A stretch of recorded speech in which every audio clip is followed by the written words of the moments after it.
As we wait for VP Harris to speak, I want to go to Republican South Dakota Governor Kristi Noem. Governor, you've been on the trail with President Trump in states like Wisconsin. What are you seeing? What are you feeling on the ground? Well, it feels exciting. And I think what most people recognize is that right now, Vice President Harris and her campaign team are panicking. I think when we see Biden say things like he has today, Mark Cuban saying that President Donald Trump doesn't surround himself with smart and intelligent women, and Bill Clinton, how he's talked about the fact that these illegal immigrants are not vetted properly under the Harris administration. They are saying what their thoughts are behind closed doors, and what they're saying it out loud and public, and people are recognizing the truth and the honesty to those words. This is what President Trump has been talking about for years, is that Democrats do not respect the American people. They don't protect their freedoms and their liberties. And it's been really refreshing to see them finally voice what their true thoughts are. You know, and President Trump is out having fun on the campaign trail. Right. I think that's what's been really refreshing the last few days, is to see him relax, enjoy the American people who are the backbone of this country. And the momentum is all going his direction. It's so interesting because when you use the word refreshing, I think the same light bulb went off in your head as mine. I was going to ask you, and I want to talk a little bit more about this, the McDonald's situation. Main Street media lost their minds over it. It was extraordinarily effective in terms of clicks, social media, young people, all of the things that it generated. And then, of course, the garbage truck, just another stroke of genius. I'm not sure who's coming up with all of these, but someone's getting a bonus, I'm sure.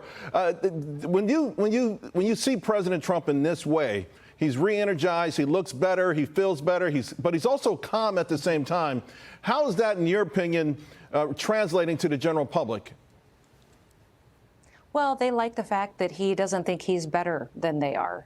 He truly doesn't believe he's better than the average American.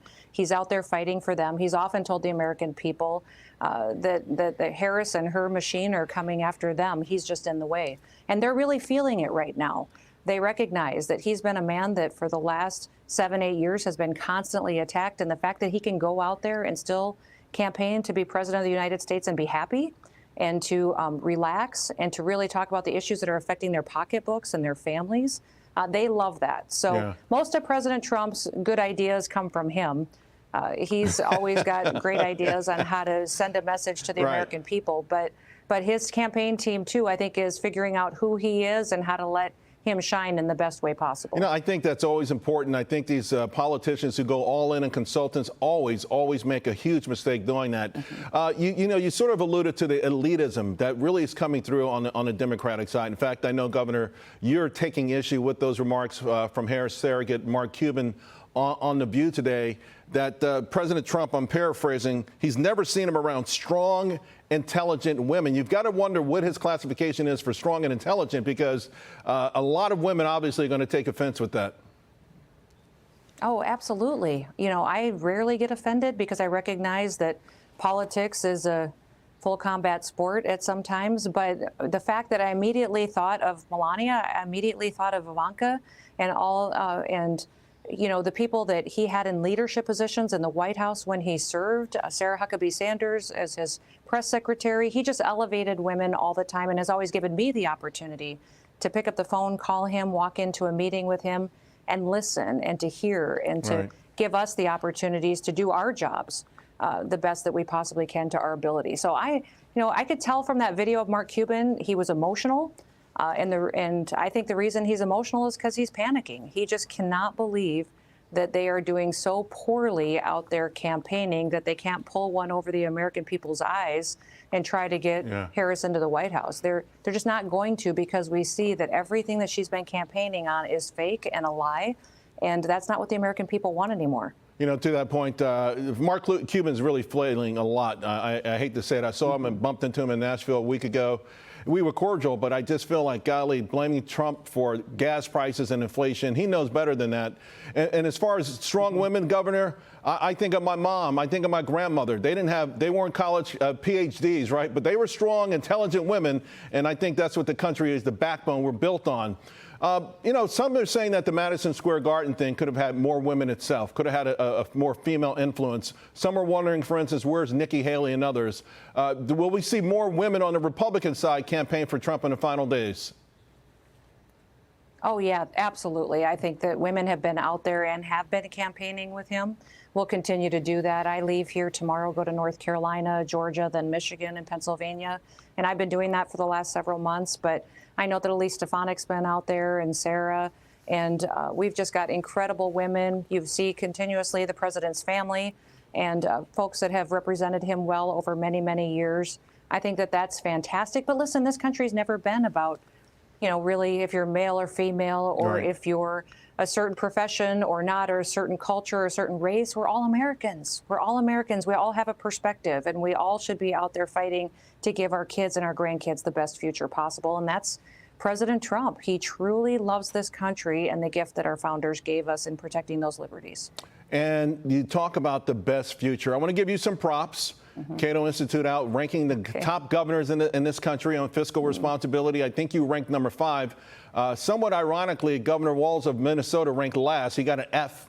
So at the end of the day, isn't this campaign ultimately what you just touched on, the economy, the ability for our children and our grandchildren to have an opportunity at prosperity?